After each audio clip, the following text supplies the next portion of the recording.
நீங்க பிள்ளைகளுக்கு பிறந்த நாள் கொண்டாடுறோம்ல, சரி, பிறந்த நாள் கொண்டாடுறது எப்படி கொண்டாடுறோம்?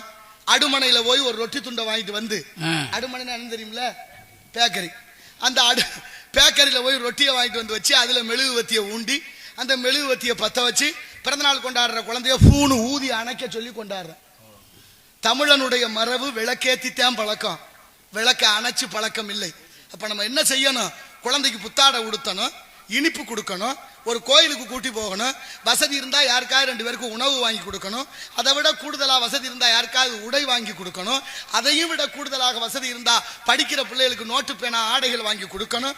அப்படி கொண்டாடணும். ஒண்ணுமே இல்லையா, உங்களால முடிஞ்ச ஒரு மரக்கென்ற ஒரு இடத்துல பிடுங்கியாவது இன்னொரு இடத்துல அந்த குழந்தை கையால ஊண்ட சொல்லி ஆள் போல் தலைத்து அருகு போல் வேரூண்டி வாழ்கன்னு வாழ்த்தணும். ஆழ வித சிறுசு, மரம் பெருசு. தன்னை தற்காத்துக் கொள்ளும் ஆலமரம் வேறு ஒண்ணுதான், ஆனா விழுதுகள் 1000. விழுதுகள் விட்டு விட்டு விட்டு பறந்து வாழும்.